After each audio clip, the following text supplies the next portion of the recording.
Hey everyone, this is the Love of Cinema podcast. We like to talk movies. If you like to talk movies too, you come to the right place.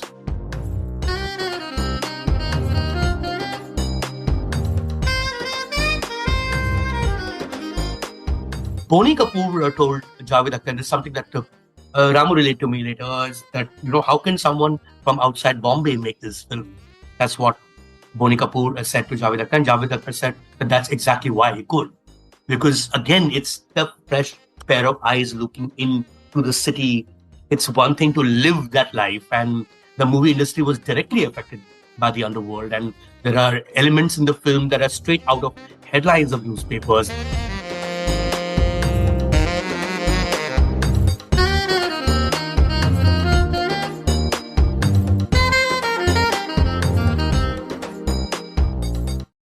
After storming onto the scene in the late 80s with his debut film Shiva, Ram Gopal Varma made some of the best films of his career during the 10 years from 1995 to 2005, experimenting, hopping around genres, directing some of the best films of last 30 years. Along the way, he also shaped, mentored, and took a chance as a producer on a group of young writers and storytellers who would in turn push boundaries with their films in the years to come. This is Himanshu, and you're listening to the Love of Cinema podcast. But before moving on, an important friendly reminder. If you enjoy organic conversations centered on Indian cinema, Love of Cinema podcast was created for people just like you. So if you enjoy the pod, please do consider supporting the show. Your support will help me continue creating content with shelf life for fans of Indian cinema everywhere. You'll find the link to support the show in the show notes. You can also support the show directly from the podcast website. It's fast, it's easy, and your support is greatly appreciated. I was delighted to host film critic and midday entertainment editor Mayank Shekhar to talk about those key 10 years in RGV's career, from 1995 to 2005, where he made bangers almost one after another. Mayank started his career around early 2000s and was right there in the middle of it all when RGV was at the peak of his powers. He was able to interact with RGV many times, sometimes over drinks at his neighborhood bar, gaining a better understanding of the man and his movies. If you too are a fan of the 90s and 2000s RGV canon, I think you will enjoy our chat. Here goes. Hey Mayank, how are you doing? Very good, Himanshu. So great to hear from you. It's been a while. Keep following you on X, or what was formerly known as Twitter, and I love the fact that you're still continuing with your podcast. There's so many podcasts that come and go, and if I'm not mistaken, you've been around for way longer than most others that I know. So congratulations on that. Well, thank you. I try to do my bit. So it's been once a month now, but I have been pretty regular. I mean, once a month when you have a day job is a pretty good number to keep. Yeah. It's tough. And especially the kind of podcast that I have, I'm not really talking about stuff that's trending or that's being bumped by the algo. So I'm actually talking about, classics, modern classics, films that I like and people that I love to chat with. So I'm always quite selective about what I cover on the podcast. But so today we're going to chat about RGV, right? Ram Gopal Varma, that's right. Yes. Gopal Varma, a huge figure for folks of our vintage. So the kids today might have a very different image of RGV. Okay. You'll be quite surprised, Himanshu, and that's the beauty of works that last, and that's really what your podcast is about. And the part of Bombay that I'm in, or usually I'm in, that's not always where I stay, which is Andheri, which is the capital of the movie industry in Bombay, as it were. And the conversations and the number of conversations that people have who are much younger, perhaps in even Gen Zs on Ramu is astoundingly high. And that's because classics survive, and therefore filmmakers who made those classics survive as well. So that's one element of it. The second part That's awesome. is the fact that he's an extremely interesting man. And, he's left behind lots of stories with lots of people. So he's not just he's himself deeply anecdotal as a conversationalist, but he also leaves behind anecdotes that stay with you. So that's another reason why if you come to WTF, which is a bar in Andheri West in Warsaw, to be more precise, where I see Ramu hanging out a lot more than often. Um, yeah, he's the topic of discussion even now. He's So there. yeah, so it's not That's about Gen great Z. to I think hear. That's yeah, great to yeah, hear. Yeah, because he has this personality on X, right? Where he's quite sensational sometimes, but most of the times he's really writing deep stuff about movies that he watches and all that. So he's a very different personality on X, and I think the folks of our generation have a very different kind of image of RGV in our heads, and we are like lifelong fans, right? Because the movie that we're going to talk about today, Rangeela, Satya, all those 90s right, films, Company, right. those are just like, I think even his ex persona is not very different from how he is in real life, and that's right, what makes him cool. I think my definition of cool is someone who doesn't care. And if the moment you care, that you stop being cool. And I think he's that kind of guy. It doesn't matter how big he may be in 2026, but he genuinely feels he has something to say, and it doesn't matter what someone else thinks about him. He genuinely lives his life just the way I remember him back in 2002, three, etc. So and one, he's perennially young. There is something deeply Peter Pan about him in terms of his worldview as well. And second, yeah, he's genuinely cool. yeah, absolutely. I've interacted with him a few times. He's been Mm, on the podcast twice, and I've mm. spoken to him on the phone. And yeah, he doesn't give a shit about anything. So He doesn't give a that shit. He doesn't give a that's shit. fair. There was a podcast I did with him, which is not out yet, and there was an audience, a live audience out there, and there was some young girl, a Gen Z girl, who had some question, and he said something that would be considered deeply sexist, even misogynist in 26. And I said, listen, calm down. And that's what I told him. I said, no, that's what I feel. And he also said that, you know what, I have nothing to hide, and there may be a whole bloody Me Too movement, but you'll never catch him because with this, with him, what you see is what you get. That's Absolutely. amazing. Yeah. So, Mike, let's start our chat today about RGV and the 90s. I was thinking, by what was your first brush with RGV movies? Was Shiva your first brush, or was it some other movie that you saw first?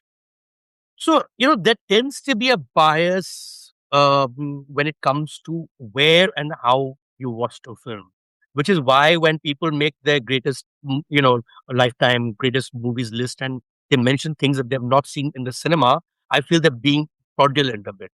Because ultimately, to start with, it's an experience, right? More than a story, more than anything else. It's an experience. You remember the experience, like going to a landmark. You'll remember the first time you saw a Taj Mahal. And so I will remember deeply the first time I saw Rangila. I think I had seen Shiva on a VHS, but it's not quite the same thing as going for a late night show Right. at Chanakya Cinema in 1995. I think I was giving my 10 boards at the time. I can't remember whether it was the pre boards. I think we were studying for the pre boards then. And so in the middle of that, I remember going to Chanakya, which was my pet theater. It was in my neighborhood. It was one of the best theaters in Delhi back in the day because it doesn't exist anymore. To the point that when Chanakya died, I felt like someone in my family had passed away. Right. It was that close That because was it the was same it was an cinema that became a victim of fire during border or something. no, that's Upahar. That's Oh, Upahar. that's That's a Upar. different. Okay. Yes. Okay. Chanakya would be your posh cinema that played your Hollywood films Got and the it. big Okay. movies American films. of Yeah. the time. Had a really nice Nirulas downstairs, which means and if you look at it in the context of 1990s, it's a very big deal. Like just having and there's like a Momo joints around, so it was you could make a complete evening out of it. When in Chanakya, and I happen to live in a neighborhood, so that's even better, right? So that's my first real memory of Ramu would be Rangila, and what it made me feel. And while I was like anyone else in the 10th standard thinking about what will happen in their life, I just felt really good about having watched that film. And I think I was writing a letter to my brother at the time. Back in those days, you still wrote letters, you remember? Because Yeah. talking on the phone was so expensive. My brother was in the US. And I had written half the letter and I finished the second half, which is only talking about Rangila, right? So that's the level of impact it had. I mean, I'd never seen anything as exuberant, as freaking lively, as fresh, right from the first shot, right where it just starts with the legs and the song, and like it just sets the tone for a film that's going to be completely fun all the way through, and that's really what it was. So that's my first. genuine memory of Ramu outside of. I'm pretty sure I'd seen Satya Shiva by then, because why else would I go first day and last show to watch Rangeela anyway, right? Of course, there was Amir Khan. Amir Khan was big enough by then, so Yes, it of was course. an event picture, right? And it was all those things that you were seeking in your movies at the time, which is just pure, pure romp and pure frolic, and lots of excitement. Uh, as much excitement going in as excitement going out. That's more important, right? How excited you are entering as you are as you're exiting. That happens very rarely. So yeah. And everything about it felt like I'd never seen something like this before. Right, for the music, of course, we knew about A.R. Rahman Right, after Roja, right? right. But this was his first Hindi soundtrack, Hindi soundtrack. and it just lived up to what his first Hindi soundtrack should have been. You fell in love with Amir's character. I mean, this is the most beautiful man you'll ever meet. Like, to a point where I think Amir felt, what is wrong with this guy that he won't get the girl? So he felt there was a logical fallacy. There was an issue logically in the script, which is not true. I think the girl could have gone for someone better, probably what she may have thought, because Right. she was deeply in this, right? Then even the side characters, and of course you remember the scenes. The most famous scene is about the AC Gumana Yeah. when he goes to the restaurant scene. So there was so much, and I think I saw it, certainly saw it more than once, even while my exams were on. Yes, same thing. I mean, I think I had watched Shiva before. I'm pretty sure I'd watched Shiva before, and I might have even watched Raat, but I wasn't Hmm. aware that it was the same director. So I remember, Hmm. like, late night on television. I think they used to play these regional movies, right? And sometimes they were with subtitles, sometimes they were not. So I remember Hmm. watching Raat during one of those screenings, and I was completely hypnotized. And, I was a kid back then too. So, I didn't really know about the credits and all that. So, who directed or who wrote the film. But by the time Rangila came, right? I mean, yes, I was a huge Rahman fan right after Roja. And in fact, I started listening to all of his Tamil soundtracks as well. So Hmm. by the time Rangila came, Tiruda was already out, That's Gentleman right. was already out. So I was a huge fan of his music. And the same thing. I mean, going into Rangila, it was all about Rahman and Amir, of course. But at that time, probably, I mean, RGV was not such a big figure for me personally because, I didn't Hmm. really Hmm. know that many films of his besides Shiva. So it was crazy. And just the opening of the film. I mean, I still remember the Hmm. opening of the film with the black and white stills of yesteryear actors displayed alongside the credits. The opening credits, right, Yeah. right, right. And set to the sounds of the traffic. It's a very Hmm. different tone, it's a very different style. And Yeah, right yeah. away, I mean, at that age, I wasn't that much exposed to world cinema at that age. So for me, it Hmm. was like, shit, this is really something different. This is really something True. cool. So that was my first impression. Another thing that, always stuck out for me about Rangila is it's some of the stuff that we see in Rangila is very old school. I mean, like, for Hmm. example, there isn't a single negative character in the film. If you think about it, there Right. is like no villain, there is no bad guy. Probably, I mean, even Jackie Shroff is not a bad guy. So, there is no bad guy Yeah. at all. Yeah. And in that sense, it's a bit like the, vintage Rishida films. Like, there weren't really, gray characters or black characters. Yeah, I mean, They were all nice why people. even Rishida? You could go all the way down to Barjatia movies, right? I mean, Yes. The Rajshris have a rule book, and they're very clear on one thing: that the circumstance should be the villain. It's never a character, and here too, the circumstance is the villain, isn't it? I mean, they're all really good guys, and they're all trying to do the best they can and be the people that they already are. No one's trying to hurt anyone in a real sense. Isn't that the beauty of the quintessential musical? And that's what Rangila was. And I mean, it's only later that I could see, and that's by then I'd begun to watch classics. I could see elements of singing in the rain in Yes. Rangila, Yes. and it fits so beautifully into the aspect of the singing and the dancing, of course. The second, the aspect of the movie industry. And that's where Ravila is set. And for us at that time, the movie industry was a very mythical place. It was this dreamland. And of course, it continues to be to a lot of people actually not seen the reality of it, which is not, it's not all that glamour. It's a lot of not just hard work, but it's also a lot of heartbreak in the sense Yes, a of lot of not tears. too many Yeah. people make it, and it's not a very organized industry. I don't know why they call it an industry in the first place. The one thing that is not is an industry, right? It's really a bunch of freelancers and fly by night operators, and that's how it was even more so in the 90s. But you saw it through the lens of where dreams are made, and you see this girl who really wants to be a part of it, and you sort of live that world through her eyes, and you see this movie star who used to be the hardcore mythical figure, in especially in the 90s when there was no social media. So among my friends, we thought maybe Jackie Shroff's character is based on Shah Rukh Khan, in the sense that we'd heard that Shah Rukh would always be on his, always be playing video game, and there's this particular house that he lives in, and stuff like that. So we were trying to also match what we saw with what we knew, Right. because so much of it is inspired, and so there is that character of Avtar Gill, who's your typical, Bollywood secretary, white shirt, white pant, white shoes, and such a person existed back in the day, right? So then you saw your typical heroine, which is Shefali Shah, um, who is, well, who literally has like a 5 minute role or less than that, and Right. she's always with her mother, Mother. and the Yeah. Bollywood mom was a real trope, Yeah. was a Yeah. trope of life. I mean, they never went anywhere else without their mother being there, perhaps inspired by Sridevi, Yes. whose Yes. Yes. mother I think was a very RGV is on powerful record. figure. That Right, that was right. inspired by You know, Sridevi. whose mother was a powerful figure in the movie industry as well. I mean, that continued to be with the case with even say Kareena Kapoor thereafter and stuff like that. So I mean, there's the world, it kind of tallies with the world you kind of know from a distance. Even the cameo of Gulshan Grover, right? I mean, he's clearly inspired by Vidhu Chopra.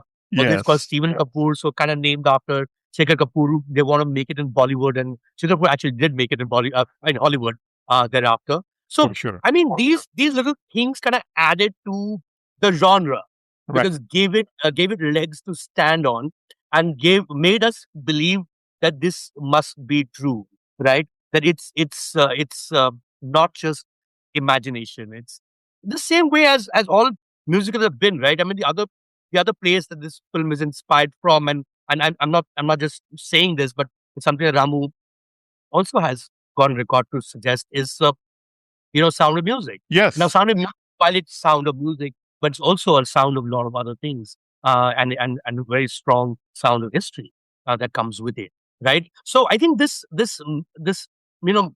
mixing reality with fiction, mixing a really happy genre with something that is real is something that completely blew us away. It's 1995 we're talking about, Himanshu, and the biggest film of 1995 that continues to play in a theater in Maratha Mandir here in Mumbai is Dilwale Dulhaniya Le Jayenge, which obviously had a huge impact.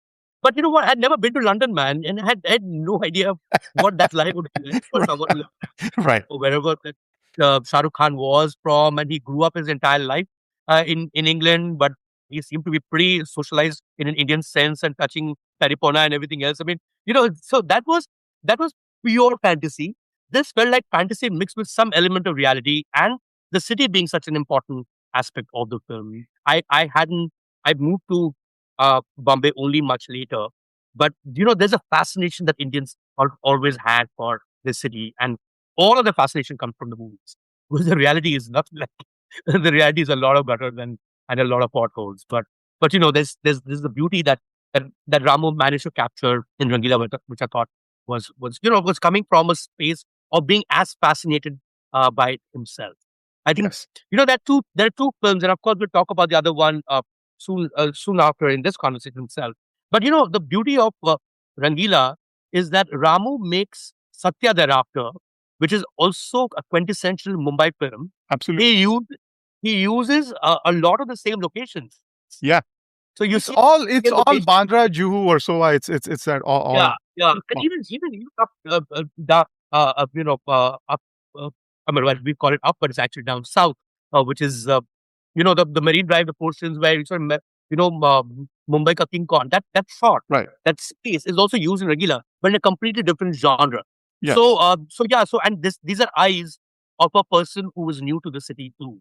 also is equally fascinated by it, and therefore some of the fascination, sort of percolates to the audience. And I guess Himanshu, you and I were that audience in 1995. Yeah, yeah, and this is a great point. I think in a way, both these films, we'll talk about Satya afterwards, but Rangila and Satya is essentially an outsider looking at Mumbai, from his lens, and we are getting to see the same kind of the fascination, the magic of the city, the charm of the city from his eyes. So that's definitely there. And Mike, let's talk about into the characters a little bit because in Rangila, even Urmila's character, Millie, was very Yeah, different for a mainstream Hindi movie, I would say, right? I mean, if you think about it, she's this strong, progressive, non-elitist, someone who calls out the men in her life, which was pretty uncommon for characters of the time. It's a story of an outsider who makes it, right? I mean, she's an right. outsider who makes it as an actress, but and she did such a fantastic job. One of her early performances that kind of provided us a glimpse of the solid actor that she was. We would see her in Yeah, much true. I more mean, different and deeper roles like Pinzer and Ek Hasina Thi later on. But right, right. So, I mean, the first thing that fascinates you about her is the level of oomph that she brings to the character. right, In terms of, she is your glamorous star, and she's dressed in what would be by 90s standards, what they used to call the 90s, they call it bold. She's being bold, right? But at no point did it seem anything but really hot in the most beautiful way. I mean, and it's all in the eyes, isn't it? It's all in the lensing of it. It's also the way you look at it. There was no cheapness. It's very hard to tell tell cheapness from erotica, or tell cheapness from something that's just absolutely gorgeous.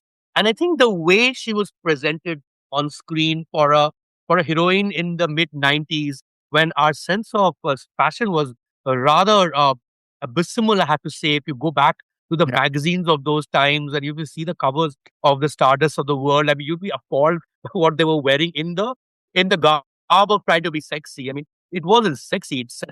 It just felt pretty vulgar to me, to yeah, be honest yeah. with you. And of course, It was a bit trashy. happens, Yeah, yeah, yeah. this happens to be the first film that Manish Malhotra Manish did, Malhotra. and, Yes, he was an assistant to the existing costume designer, if I'm not mistaken, Anna Singh, and who couldn't make it, and so Ramu right. gave him the chance, and that just led to a completely fresh look, even for the female lead, right? So that's one element of it. Yes, you're right. The level of agency that she has, and so much of agency in a very patriarchal society like ours, really comes from the family first, right? And I'm pretty, I'm very fond of the father in the film. There's something very, very sweet and very chilled about him. I remember this one scene where Definitely. so father is also a friend of Munna's, Munna, which yeah, is yeah, yeah. He's his drinking buddy. Yeah, they even drink together, which yeah. I thought was fabulous. And there's that scene where the father tells Munna, there are people जो लोग कुछ लोग दारू पीते हैं क्योंकि बहुत खुश होते हैं या बहुत दुख होते हैं. मैं दारू पीता हूँ बस ऐसे ही. You know, it's something that you would talk to as you would say to someone who is your social peer, who is your equal. And I found that pretty cool about him, that he saw someone like Munna as a social peer, as a social equal, although Munna would be much younger and Munna is actually his daughter's friend. And there's no compunction of the fact that the daughter has male friends. And these are things which were so big back in the 90s that, a whole movie, the biggest hit of 1989, and that's the turn of the decade, as it were, Maine Pyar Kiya, is all about whether boys and girls can be friends in the first place. एक लड़का एक लड़की दोस्त बन सकती कि नहीं. So there's a huge leap already in 5 years from that film, right? That of course they can be friends, and not just friends, they can even be friends of parents, and live a very happy social life as a result of it. There was a great little touch out there, not just for Munna's character, but for the world that it's set in. That adds to your point, Himanshu, about everything being so happy. There's no real conflict in the sense of no one hates another person, or there's no misunderstanding or miscommunication, except of course the main part of the movie, which is miscommunication, and that of course gets settled towards the end. That might be a spoiler for those who haven't seen the film. But yeah, I mean, her character emerges as someone who has been put there with a lot of love, and not just a lot of love from the writers, but also a lot of love from the characters that have been written around her. Pretty much everyone loves Millie, so you're compelled to love Millie as well. Likewise for Munna, I think everyone loves Munna too, and so a lot of the times audiences see the character through the eyes of other characters in the film. And if someone is loved by others, you start loving that character too.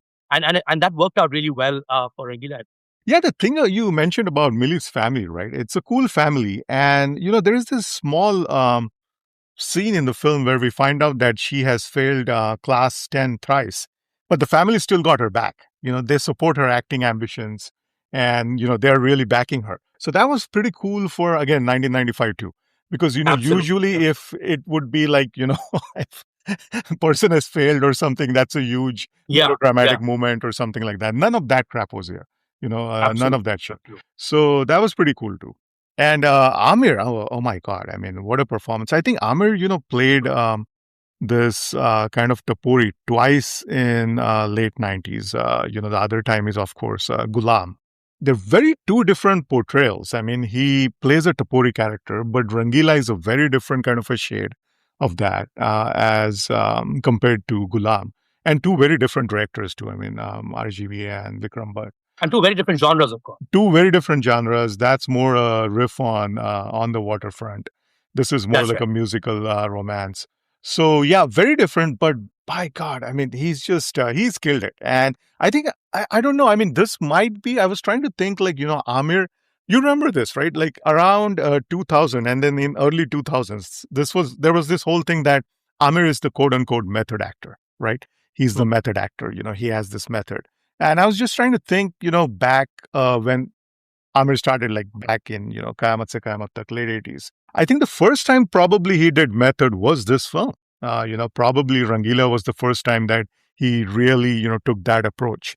And he, totally, Yeah, I mean, nailed it. if I'm not mistaken, he should also be credited for the costume design of the film, because Yeah. the clothes he's wearing is really what he went out on the street to pick up from people who were already wearing it. and Yes. and he just kind of had to adapt to the fashion of that class at that time. It starts there. I also felt that with Amir, because of the sort of character he is and the milieu that he comes from, it's always important that someone also reflects that milieu outside of that character, so you can tell where. And I think that Pakia with him, the way they jam with each other is just exquisite. Rajesh Joshi, if I'm not mistaken, that Yes. was his name. He Yes. passed away subsequently, He did. died very young. But I think there was something, when you already know Amir, right? So now you have to compare him to someone else to know whether he's getting it right. And the fact that we're jamming with Pakia, who's your quintessential Bollywood hero ka friend, with that particular role that has been Sidekick. screwed Yeah. over for so long, that enough careers have been destroyed because अगर आपने hero का role का play कर लिया, मतलब आप कहीं के नहीं रहे. But that's what Pacquiao was, and he brought so much freshness to that part. It's it's not something you see so much in Bombay, by the way. I before I moved here, I always felt like everyone on the streets probably talks to khane ka, jane ka, whatever, bhai se milne ka. Nobody really speaks like that, except in certain pockets of the city, Right. Right. right? And so, but it's believable and so lovable. I think it takes a lot. It would take a lot of unlearning of all that you are in order to be such a really nice man for the screen only. That much can be in the script. Some of it has to be the actor himself. And I think Amit really gave it his all. It seemed like he was going all guns for this part. And I'm not sure who won the film fair in He did. He did. 1995. And this is I Yeah, think this is yeah, the yeah. time that he stopped going to the awards and all that. So, Yeah. So, and I'm not surprised that he stopped going, because if this yeah. is not going to be honored with an award, then what What is? is? Yeah. I'm sensing, I'm guessing maybe Starhawk won for Yes. DDLJ Shahrukh that won year. for It's quite DDLJ. Yeah. it's quite Yeah. likely, but then those are also popular awards, so maybe DDLJ had a higher box office collection. But between the two films, I was always team Rangeela over Team DDLJ. Absolutely, man. I cannot agree with you more. Between, I mean, I'm a huge Shah Rukh fan. So between Shah Rukh and Amir, if you ask me to choose, I would choose Shah Rukh just because I'm a huge '90s Shah Rukh fan. That's Uh, that's and that's more a fan of the persona, right? Not in terms yes, of we tend to confuse the actor with the character a lot of the times, and right. but I mean, some this of was my definitely favorite a films are like Kabhi Ha Kabhi Na and mm, Bazigar. So I really dug those yes, films, and correct, those I watched before Rangila. So I mean, they came out before absolutely, Rangila. yeah, So, yeah, but Amir's performance in Rangila, I think, in my books, in my book, it would have trumped Shah Rukh's performance in DDLJ. correct. It's never too late to change that. 21 years later, we can say the real winner was Amir for Rangeela tonight. Yeah. Yeah, it's crazy. These stories, I mean, Mayank, right? You know these stories better than I do. But all these stories about like this rift between Sunny Deol and Shah Rukh Khan for Dur Award and whatnot. Dar, that's right. And then, and I just wonder, like, now, after so much water has passed under the bridge, when they kind of, meet, I mean, they must be laughing this off, right? I mean, it's been so many years, and when you're struggling, when you're hustling, it makes a huge deal. It happens to be a huge deal for you because Well, it I could be. also you have to see it in the context of the 90s fanzines and the 90s gossip rags, and you Ah, would need things to GG, wo keep bhi that hai, right? running on a weekly or on a monthly basis. And there are actors everywhere, man. But show business is so much about persona, isn't it? And these things really help grow those personas Yes, and continues to in their own ways. And look at all these people you just spoke of; they're still equally relevant, if not even more, in 2026. Whether it's an Amir or it's a Shah Rukh or it's a Sunny Deol. I mean, Sunny Deol is one of the top stars even now in Bollywood, and right. and that's because there's just so much of baggage that the audience carries, and there's so much that we seem to know about them, which is not possible for someone to just create now in 26, especially in an age of social media where our like literally everybody is a star now, and there's no monoculture, there's no mainstream in that sense, and everyone follows their own mainstream, as it were. It could be a TV show, it could be it could be an Instagram influencer, it could be anyone. But back then in '95, if you want entertainment, you go to the cinema, right? And that's where the stars are born, and those stars that were born in the '90s for that reason alone, continue to be stars even 20 years later and even more. So whether it's an Akshay Kumar or an Ajay Devgan or it's or even Hrithik Roshan, although he's 2000 if I'm not mistaken, Yes. that's at the cusp, as it were. But it's impossible to beat their popularity because they are the stars of an era when there was only one mainstream, and that will never come back again. What do you make of Amir and RGV never working again after that?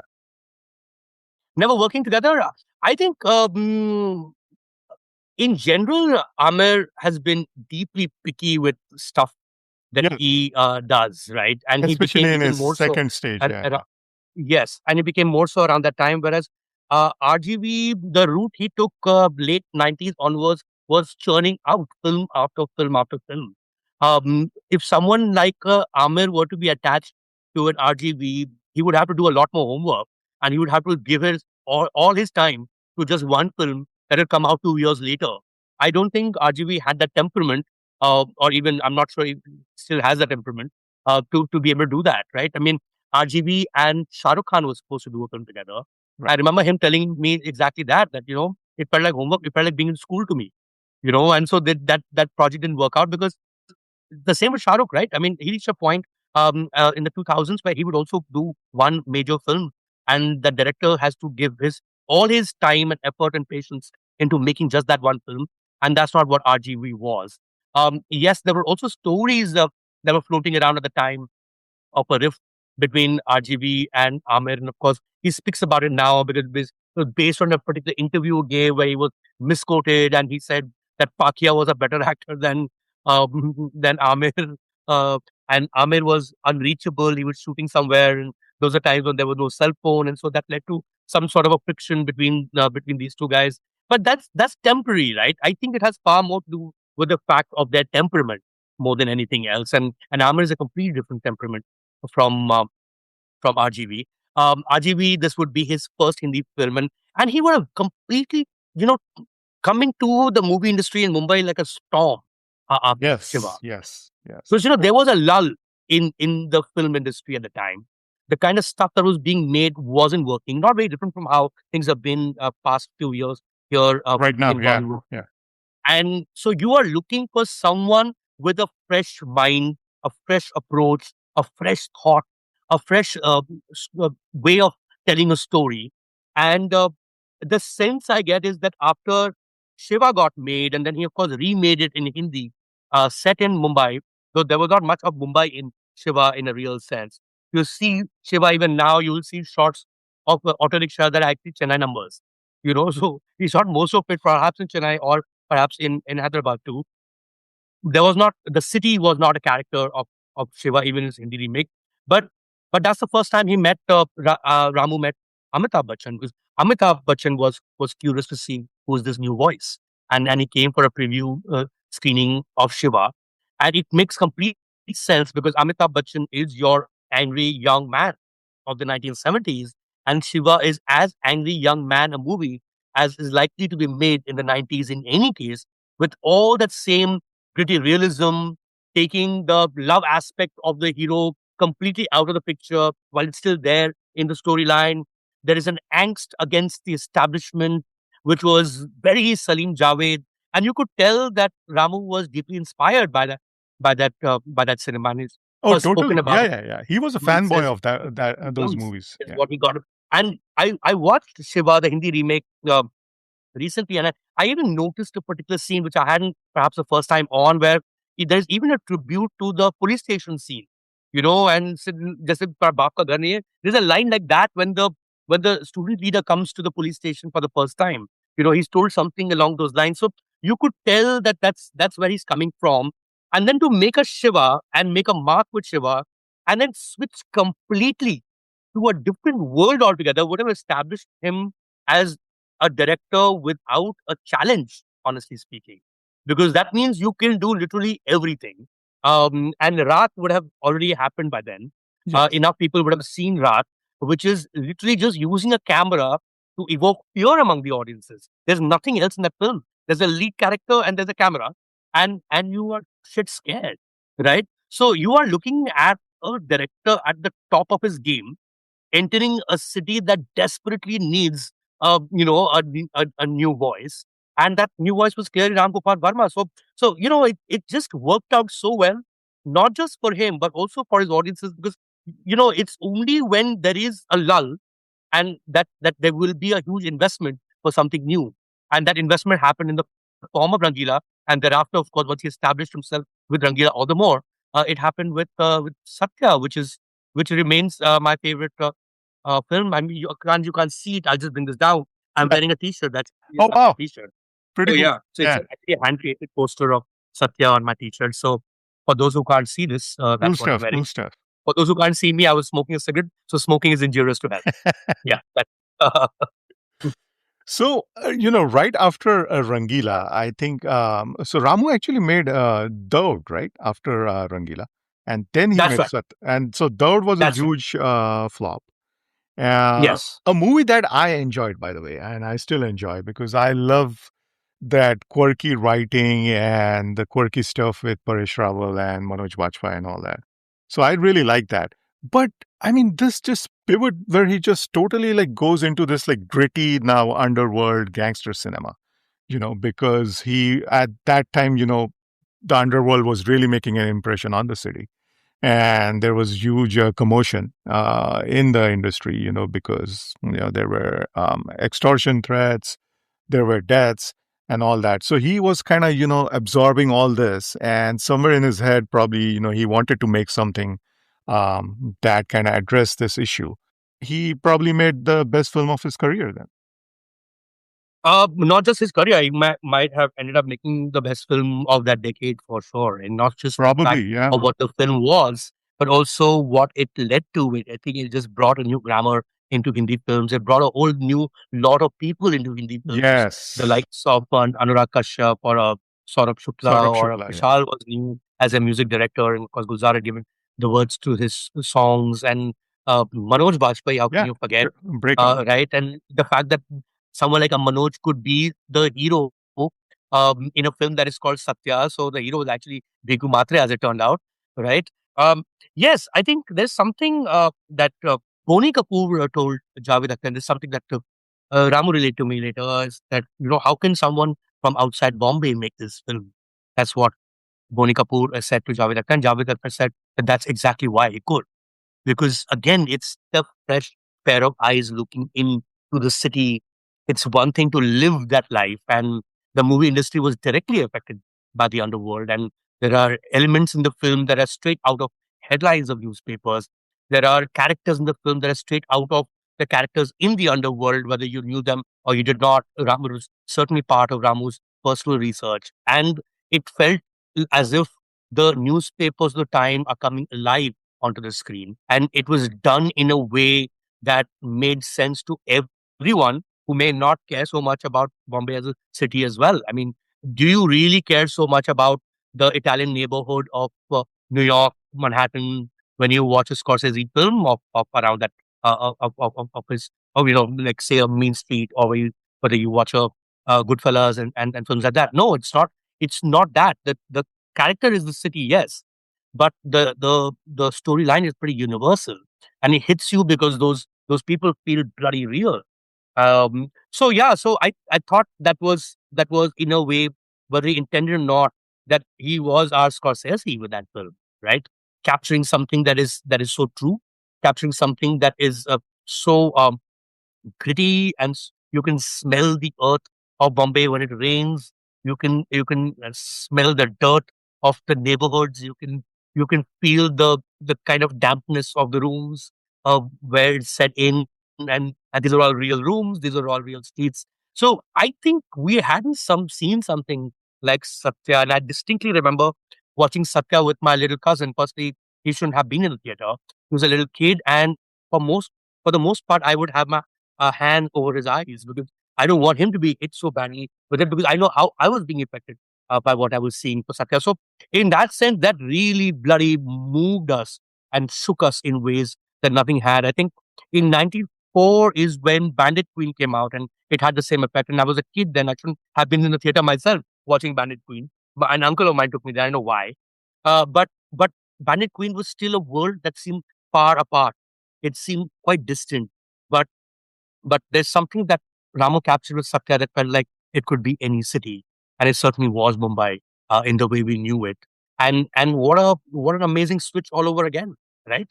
Um, in terms of Dor, I mean, I don't know, man. I know he was having fun, and I know it was all those things, but I remember Dor mostly for the soundtrack. And I have a feeling he Yeah. made that film maybe to put lots of songs. I mean, there's a part in Dor when there's a chase going on, and there Yes. is Urmila and um, and Sanjay Dutt, and they're saying, now what do we do?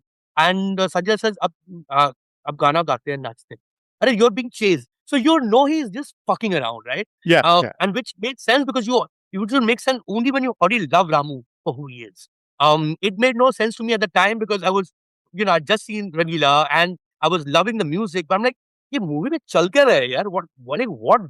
What drugs do you need to consume to really enjoy this for what it is?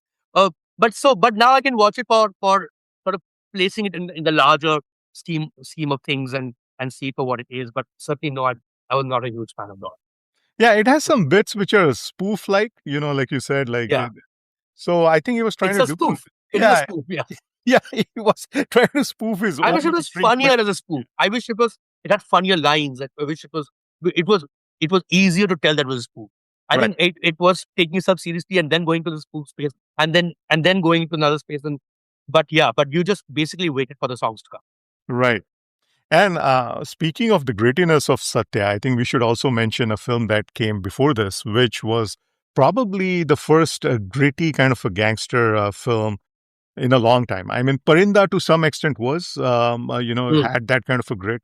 But I think Is Raat Ki Subah Nahi was really the movie that Oh kind of yeah, set the absolutely, gritty tone. absolutely. And I think Yeah. Satya somewhere kind of, that film kind of somewhere paved the way for Satya.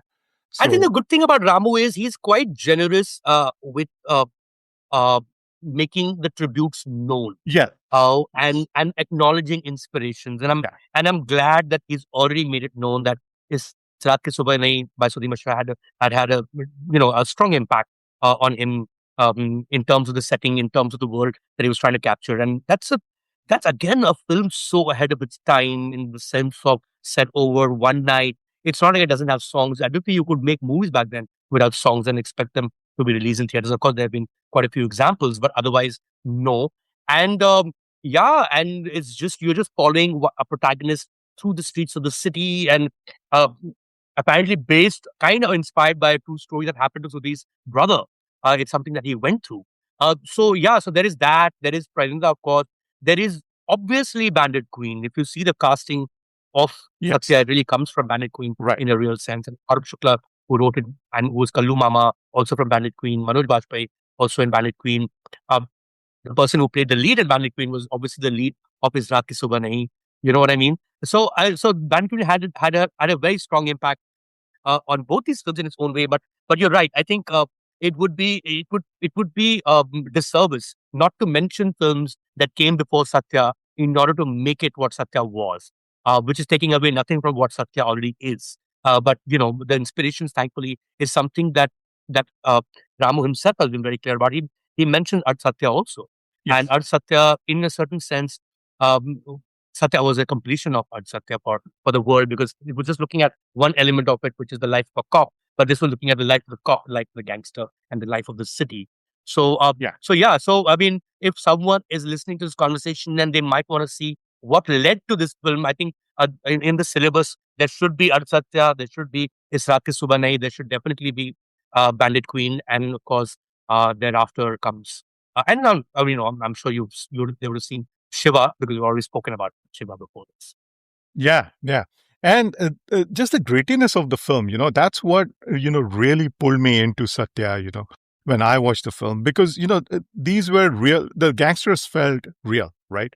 I mean, they were not wearing trench coats or, suits or anything like that. They literally dressed like, people who were actually gangsters, right? They were not that well off. And I guess that is the point of the film. In a city like Bombay, where everyone lives in clusters, no matter how rich you are, it's impossible to know who your neighbor is. Yes. And really, that's exactly what happens in the case of Bhikkhu and his girlfriend. Sorry, that's what Satya happens with Satya and his girlfriend. There's no way for the girlfriend to know exactly what he does for a living, and so that aspect comes through quite well, and that aspect was also true for its time. So yeah, I mean, in terms of the way it's shot, I think Ramu's written about it in his book Guns and Thighs as well, and spoken about it extensively. Is that one particular scene in the film where Sushant Singh, the actor, who was, according to Ramu at the time, he didn't even know he was an actor, just a junior artist, and in that particular scene, he comes to take hafta from from Satya, and this guy just kind of slits his throat for a second, and the director doesn't say cut, because he's just struck by how loudly Sushant's character yells in that scene, and he just let that go, and that became the sort of shooting style of the film. That it's not the event, it's everything that happens before the event and everything that happens after the event, and because that's what life is like. It's not Life is not a series of events. It's about everything that happens around it, and that's really what he managed to capture, and that's what really shook us, because it seemed like it was happening around us, and that is the beauty of Satya in a real sense. Yeah, I remember Kashyap speaking about Satya once, and he said that there was no real script, right? I mean, they were just writing the scenes like every day, As the and Gopala, yes. as they go by. And essentially, RGV used to have this idea that he used to bump off, Saurabh Shukla and Anurag Kashyap, and then they used to say, "Well, let's try to do this. Let's improvise this and that," and that's how they wrote the film. But man, is it Yeah, I crazy? mean, think about it. Gulshan Kumar murder happened while the film was being shot. They had to sort of take a pause of this, during the shoot as a result of this particular event, and that event eventually makes it in the film. So Right. if you have a pretty well written script and a bound script, etc., you won't have that incident, because that incident is the actual incident is what inspired what happened in the film. And I'm talking about the music composer and the thing that happens between the music composer and Urmila's character, or even for that matter, the businessman gets shot. So these are real things, and they were happening while they were shooting the film. So it's fascinating. I think one of the ways to define a film, a great film, is something that captures its time. And, and sometimes in order to capture time, you have to be in the right place at the right time as well. Yeah. And, and a lot Happy of things just accidents. Yeah. together as this happy accident. And it just came together so well that it's impossible to recreate uh, that film, because that time cannot be recreated. And it's not the same thing as watching some Once Upon a Time in Mumbai or whatever all those heavily stylized movies are, because you can tell the fakeness in it. You can't tell that fakeness in Satya even for a second throughout the film.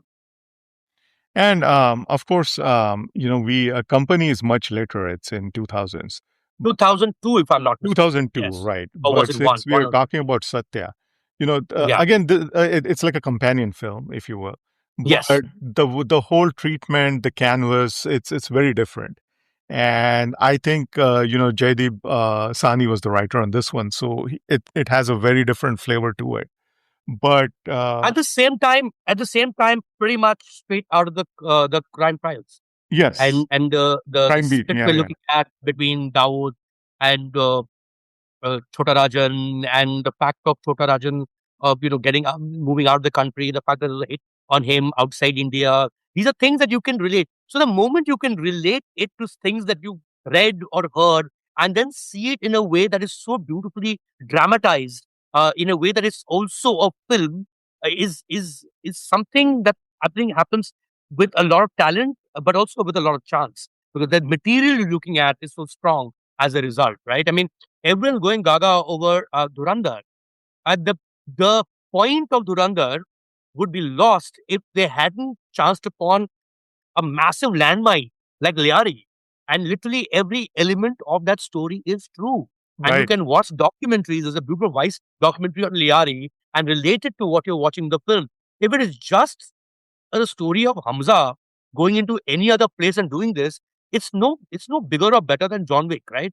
But that's not what Durandar is. It's many times over John Wick, because there is a textual basis to it, and they chance upon it.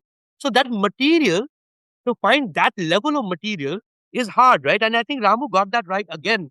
And I would, in my head, think of it as his crime and punishment trilogy is Sarkar. So it's, if you see Satya, Company, and Sarkar, I mean, a well put. character like Bal Thackeray existed, and that is the level of his reign. That is the way he ruled this city. One man in a city as huge as that, who could command that level of um, sway is impossible for it to happen in most places, and for it to happen again. And he captured that in the way that he saw it. And of course, it was filmic. It was pretty much Godfather, but he mixed reality to Godfather, that made it another level for someone like me or you watching it. So it's not some remake of Godfather. That would make no sense without it having strong basis. And I think Bal Thackeray was the basis, and that's what made Sarkar what it was. Yeah, I think so. I think the fact fiction element of that, is really where the juice is in terms of the stories, all three stories. But coming back to 90s, Mayank, two more films Yeah. that Ramu did in 90s, and one of Mm. them is an absolute cracker, and that's Kaun with Manoj Mm. Bajpayee and Urmila Right, Matondkar. right, Again, it's like right. a massive experiment. It's a Yeah, very indie kind of a film. It's just set in one bungalow, and I think they shot it in like 14 days or something. I remember like RGV saying that they shot it in 14 or 18 days or something. And but again, it's like I said, it's a cracker of a film.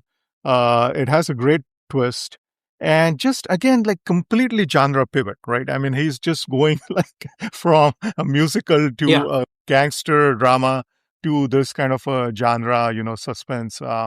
absolutely. And that just shows a talent who's more interested in expression than box office, and a talent who's deeply commercial, because while expression is important, it has to be matched with the public expectation from the medium as well. And that's what all great filmmakers have done. And so it doesn't matter what the genre is, it matters what he's doing with it. And because I mentioned a trilogy, as it were, which is Satya, Company, and Sarkar, I think another trilogy that you can see in terms of people coming together and making great work and three great films, starting with Satya, where with Manoj Bajpayee and Anurag Kashyap as the writer, right? And so then thereafter you have Kaun. Okay, you can also add Urmila into the mix. So Manoj Bajpayee, Urmila, uh, Anurag Kashyap, the writer, and of course, I mean, we should give all the credit to Ramu, but we tend to forget also the effort that goes of others that goes into a great film. And the third that I would take with the same level of trilogy would be Shul, Shoes, which yeah. is again Anurag Kashyap as writer, Ram Gopal Varma as the producer. Anurag Kashyap, by the way, was supposed to direct Shul, Correct. which didn't work out by the end of it, and Manoj Bajpayee as the lead man, and a completely different genre. So that was a hardcore cop drama, a proper serious tribute to the angry young man of Amitabh Bachchan. That's what made Ramu a filmmaker in the first place. And realism, right? A film like Con can only work if you believe that it's happening. It doesn't work if there's any level of fantasy involved in it, because then it's just gone. And I think there's something that Ramu gets about urban loneliness. Very few directors get. You could be in an extremely packed building, but if you feel the ghost inside you, which is what he did with Bhoot, Both, you yeah. may not want to go back to your apartment, man. And that's, that the creaking sound of the lift and the opening of the door, and that's just you inside, and it can screw you. So that loneliness in big cities, I think he gets that really well. And of course, Corn in that sense is not a big city film, but he still gets loneliness rather well here. There's just one woman, there's one guy, and it could be any one of us, man. We've always been in home alone, man. So that's what sets the fear in Corn. It's not the jumps, it's not the shrieks, it's not the jump scares. It's the isolation. And I think Ramu gets isolation. The Ramu of the 90s got isolation rather well, I have to say. Yes, and the thing is that here's this guy who keeps on experimenting. He keeps on doing something. I remember like during COVID. I mean, he did like these short stories. He even did like a short film, which was that many would call like a sexploitation movie. I forgot what the name of it was, but it was like Some a porn short. film he made, no? No, that's not the one I'm talking about, though. He did Okay. make one with some porn star. I forgot Yes. that film. But this is a film, it's like a short film that's again set in a bungalow, where there is a murder. But all the way that he has shot it's like, 70s, like grindhouse sexploitation movie.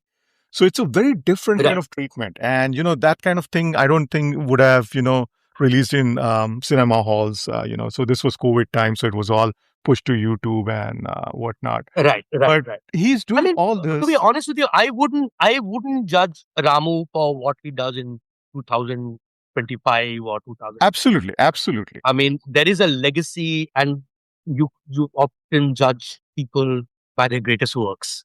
There are lots of films of, um, I mean, Coppola continues to make films, but Yeah, if yeah, you, yeah, yeah, yeah, you yeah. remember him for The Conversation, you remember him for Apocalypse Now, you remember him for The Godfather 1, 2, 3. Totally. And that's why, because it's the work, it's not the person behind, and those works survive, and very few people can lay claim to that many that will survive public memory. And Ramu is an exception in that sense. I think what he managed between Sarkar and Rangeela, which is a full decade. And of course, I'm not counting Shiva only because that's what kind of made him take that path and empowered him to make those films. So let's count Shiva separate. So 95 to 2005 is literally his best run. That This that time. one Yes. particular decade. And I don't just mean it for the films he's made as a director. I also mean it in the films he made as a producer, empowering so many people. He changed the Yes. landscape of the movie industry Absolutely. completely. Absolutely. There were young people who would have had nowhere to go if it wasn't for Ramu taking a chance on them. And Yeah. he would take a punt on anyone. Yeah, I mean, Pravar Raman was a set, I think was a interior decorator. He got to make films. He became a director. I mean, the guy who shot Himanshu Joglekar, who shot a company, right? Company. I Yeah. mean, I think he used to be like a camera operator or something in a TV channel or something like that, if I'm not mistaken. And E. Nivas, who made Shul, was his office boy, was Ramu's office boy. You know what I mean? And he got a chance to make a movie, and it's not just technicians, also actors. I mean, took a punt on Devika as a lead of, and of course it starts with Satya to begin with, right? So I think that decade was where it what Ramu did was unmatched, and no one's done it in the same way since either. I Absolutely. mean, I think to some extent Anurag Kashyap took on the mantle, but Anurag Kashyap also had a great run. I mean, and Ganzo was support and so many other films and Devdi and stuff like that. And of course, the number of directors who came through Anurag is stable as it were. But none of them are like those, you're hardcore, there's no Shimit Amin in that sense. Exactly. Of course, there's Yeah. Neeraj Devan. And so, not to compare the two, they're very, very different directors, they're very, very different personality types, they're very different filmmakers in every sense of the term. But I think Ramu was the first. And I think you need to give credit. You give credit to the first person who climbed the Everest, right? Yeah, You don't yeah, yeah. remember who climbed the second time on. So I think he deserves a lot of credit for what he did in that decade. And even his work with Bachchan. I mean, one of my favorite Bachchan films is Nishabd. Right. What Ramu did with Bachchan in that film, it's extraordinary. I mean, especially for Bachchan to first of all do something like that. Yeah, taking a chance, right? I mean, that's what's wrong with the movie industry when they stop taking a chance. It's okay, you'll fail. I'm not saying Rishabh is the greatest movie ever made, no. But isn't it interesting to see it? Isn't it an interesting vibe in terms of this man who we know as Amitabh Bachchan, and what is he up to? And look at his gaze, and the gaze is very interesting, even if you may or may not approve of it. That's not the point, right? And I think that collaboration and the trust that Bachchan had with Ramu, he never had with any contemporary director since. If you look at it this way, if I'm not mistaken, this can be fact checked, but he has done the maximum number of films, Bachchan, with Rishikesh Mukherjee, with Manmohan Desai, and with Ramu. They're equal number, I think eight, if I'm not mistaken, or is it seven? One of the two, but maximum. And pretty sure if Ramu does another film with Bachchan, which could well be say a Sarkar 4 or well be whatever it is writing that he's writing right now, that big one that he intends to sort of look at the larger scheme of urban underworld or terrorism or whatever Syndicate that or may something. be, Yes, or yes. syndicate that it. And let's say if he has Bachchan it, so Bachchan would have worked with Ram Gopal Varma the most number of times in a movie. That in a massive career like that, that is the hugest compliment you can pay to any director, right? Yes. So that's a huge trust that he would have earned over time for the way. I mean, this is after even Ram Gopal Varma ki aag hai, you know. And by then, by 2008, I think Ramu had become such a pop culture figure that he could do no Yeah, wrong. yeah. So, I mean, it takes another level of, I wouldn't say narcissism, let's just call it self confidence, for lack of a better word, but to name a film after yourself. Yeah. He is in the title, Ram Gopal Varma Ki Aag. I mean, like, See, wow. that again goes So, back to the he doesn't give a shit, right? I mean, he it doesn't give a doesn't shit. matter. It doesn't matter, Yeah, how it turns out. He just wants to, take that swing. And absolutely. RGV Ke Aag, the film, of course, is a misfire. But I liked what he did with Bachchan. I really liked the way that character of Babban is written and the way it's shot, and it's he's almost like a villain from a western. All those like low shots of his boots. Dude, Himanshu, I have to say, you're an extremely generous man. I'm so glad you're not a movie critic because you would get a lot of flack Yes, for yes, yes, finding yes. See, something good in everything. part of the reason why You're my like, podcast is called Love of Cinema is because I like all. but you can't love all cinema, bro. No, I mean, you're like a I didn't Mother Teresa I among didn't love the lepers in film, films. but I did like Bachchan in the film. That's what I was trying to say. I And found anything corny about that movie, man, and including Bachchan and the way he was dressed and what he was doing, and it was hilarious to sit through. And also because at the time, Himanshu, I used to work, if I'm not mistaken, in Mumbai Mirror, and Ramu would call every other day with a new announcement, and each thing would become big news for us yes, because then yes, new Sholay is being made, and now Sushmita Sen is in it, now Ajay Devgan's in it, and like just look at the cast in the film, right? Um, so so it was like this film perennially in the waiting, and some massive thing is going to happen, and you can imagine how many Sole fans there are, and also how many Ram Gopal Varma fans there are. If they were to intersect, it will be a huge subset of the movie going public in India. And then the first day, first show happens. I'm like, are you kidding me? Like, are you shitting me? To be fair, the number of people who hated on the movie, if they had actually gone and seen it, the movie Right. would become a hit. I mean, I think it also became fashionable to hate on that movie to a point where I've seen movies. I saw one film, I can't remember which one, where they tortured the protagonist. The protagonist has been kidnapped, and they torture the person by making the person watch Ram Gopal Varma ki Aag again and again. So, I mean, dude, I've seen worse movies, honestly speaking. So, Right. so Right. you know, Right. let's not oversell it. Yes, it was a basis expectation. It was Right. hilariously bad. Yes, Right. And again, I mean, RGV had this reputation, right? So, I mean, yes, it's like if a person like him is making this kind of a movie, you're obviously yeah. disappointed. What was I going to ask you? Oh, yeah. So, obviously, RGV made a lot of other gangster movies since. There was D, and then there were a bunch of Department and all those movies.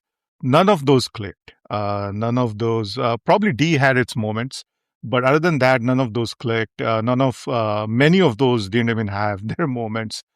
What what really happened there, do you think, in your opinion? I I mean, think it's got everything to do with finding that material, right? And you could get into a loop with Dawood, for instance, or get into a loop with Bombay Underworld, but there may not be enough in it to sustain a 2 hour long film, which is something that you could explore with Satya, which was impossible for him to do with films thereafter. And you could be obsessed with that same subject over years, and you may know a little more, but maybe the audience doesn't care beyond the point also. So there are two aspects to it. I think of the lot that you mentioned when it comes to the underworld, I think we would all rate Ab Tak Chappan rather high.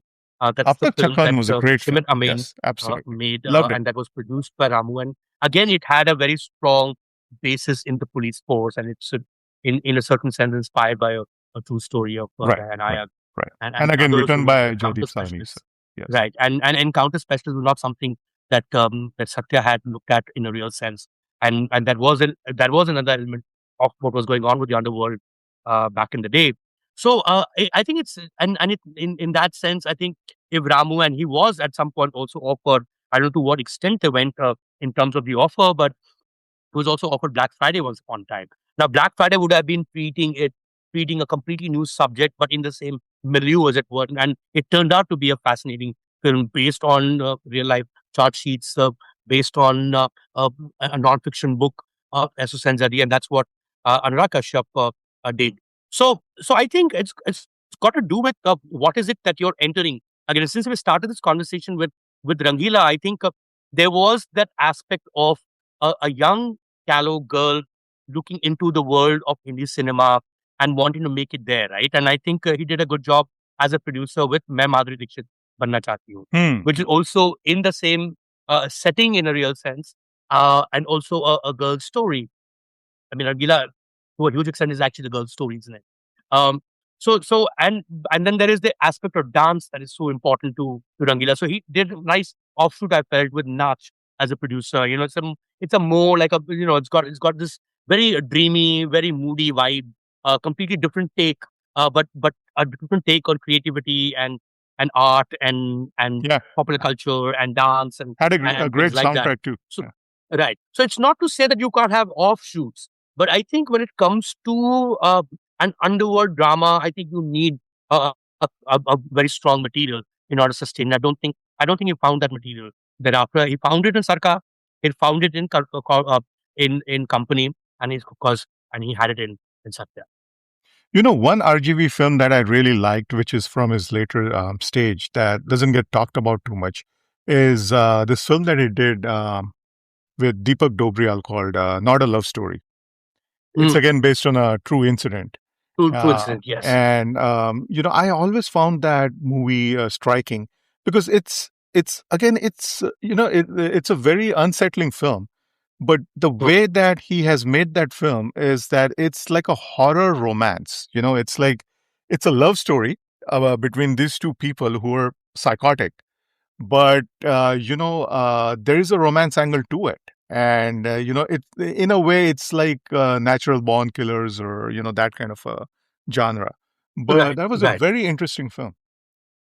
Well, so okay, a lot of the times your expectation from the film determines everything about it, right? And I had just finished, or was I reading this amazing book on the same incident, the Neeraj Grover murder case by Meenal Baghel, that had come out a little later, um, called Murder in Mumbai, and Right. also this particular case was being very, very deeply talked about, all aspects of it. And so, because as an audience, I knew the material far too well, also as a journalist around that time. Um, so I just thought that the treatment wasn't as solid as it could have been, given the nature of the subject itself. I see. But I see where you're coming from, and that you could see it in a filmic sense. But then my lens as a viewer wasn't that; it was far more the subject rather than the filmmaking. So funny, I have a poster. I have a poster, and of course, these are movies I've reviewed and not reviewed them favorably.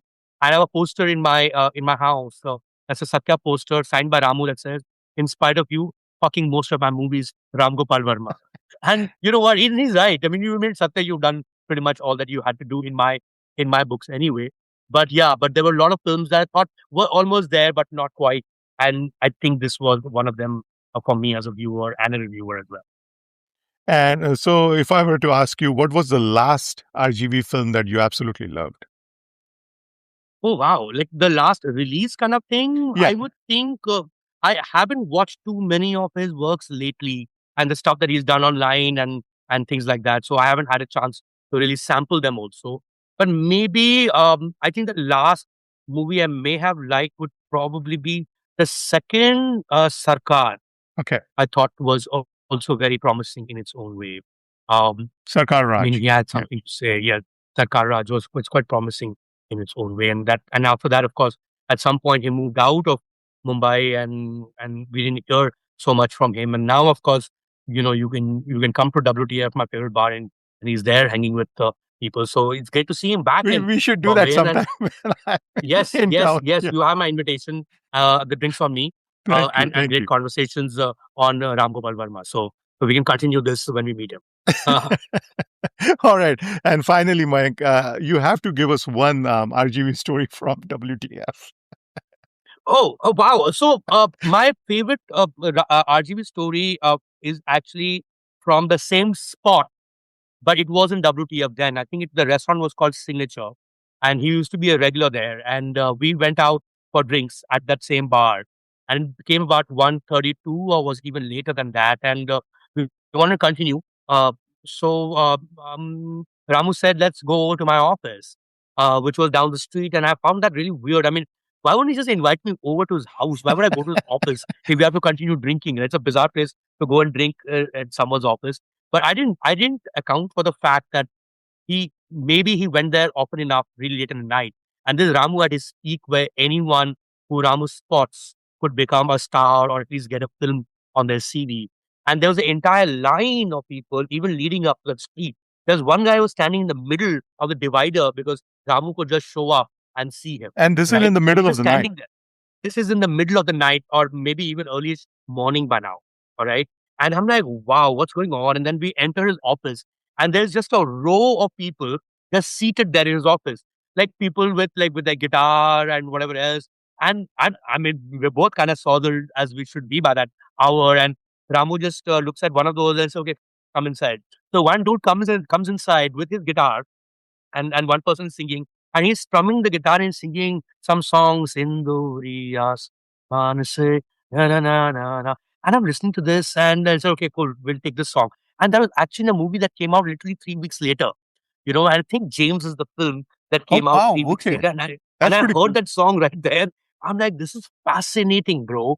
So, and that's what makes reporting on show business so Yeah. amazing, right? These are people who are living their lives on a whim, seeing how things go, taking a punt on people, and some things work, some things don't. But memories stay forever, man. So that's my favorite memory of Ramu from back in 2004-5, if I'm not mistaken. Pretty cool. Pretty cool. Pretty cool.